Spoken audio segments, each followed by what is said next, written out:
ನಾನು ಈ ಹಿಂದೆನೂ ಯಾವ್ದೋ ಒಂದು ವೇದಿಕೆಯಲ್ಲಿ ಹೇಳಿದ್ದೆ, ಸುದೀಪ್ ಸರ್ ಯಾವಾಗ ಬಿಗ್ ಬಾಸ್ ಅಲ್ಲಿ ವಿನ್ನರ್ ಹೊರತುಪಡಿಸೇನೋ ನೀವು ಇಂಟ್ರೊಡಕ್ಷನ್ ಕೊಡ್ತಿರಲ್ಲ ಒಂದೊಂದೇ ಕಂಟೆಸ್ಟೆಂಟ್, ಆಗ್ಲೇ ಇಡೀ ಕರ್ನಾಟಕದ ಮನ ತಲುಪಿರ್ತಾರೆ ಆ ಕಂಟೆಸ್ಟೆಂಟ್. ಅಷ್ಟು ದೊಡ್ಡ ವೇದಿಕೆ ಬಿಗ್ ಬಾಸ್ ಅನ್ನುವಂತ ವೇದಿಕೆ. ಹೀರೋ ಆಗೋದಿದೆಯಲ್ಲ, ಅದು ಸಾಮಾನ್ಯ ವಿಷಯ ಅಲ್ಲ, ಸಾಮಾನ್ಯ ಅಲ್ವೇ ಅಲ್ಲ. ಸಿನಿಮಾದಲ್ಲಿ ಹೀರೋ ಆದ ತಕ್ಷಣ ಅದು ದೊಡ್ಡ ಜವಾಬ್ದಾರಿ ಹೆಗ್ಲ ಮೇಲೆ ಬೀಳುತ್ತೆ.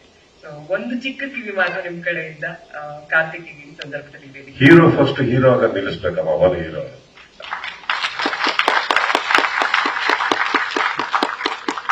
ನಾನು ಈ ಹಿಂದೆನೂ ಯಾವ್ದೋ ಒಂದು ವೇದಿಕೆಯಲ್ಲಿ ಹೇಳಿದ್ದೆ, ಸುದೀಪ್ ಸರ್ ಯಾವಾಗ ಬಿಗ್ ಬಾಸ್ ಅಲ್ಲಿ ವಿನ್ನರ್ ಹೊರತುಪಡಿಸೇನೋ ನೀವು ಇಂಟ್ರೊಡಕ್ಷನ್ ಕೊಡ್ತಿರಲ್ಲ ಒಂದೊಂದೇ ಕಂಟೆಸ್ಟೆಂಟ್, ಆಗ್ಲೇ ಇಡೀ ಕರ್ನಾಟಕದ ಮನ ತಲುಪಿರ್ತಾರೆ ಆ ಕಂಟೆಸ್ಟೆಂಟ್. ಅಷ್ಟು ದೊಡ್ಡ ವೇದಿಕೆ ಬಿಗ್ ಬಾಸ್ ಅನ್ನುವಂತ ವೇದಿಕೆ.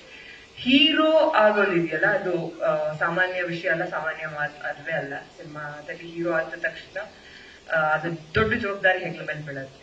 ಸೊ ಒಂದು ಚಿಕ್ಕ ಕಿವಿ ಮಾತು ನಿಮ್ ಕಡೆಯಿಂದ ಕಾರ್ತಿಕ್ ಈ ಸಂದರ್ಭದಲ್ಲಿ ವೇದಿಕೆ. ಹೀರೋ ಫಸ್ಟ್ ಹೀರೋ ಆಗ ನಿಲ್ಲಿಸ್ಬೇಕಮ್ಮ, ಅವರ ಹೀರೋ.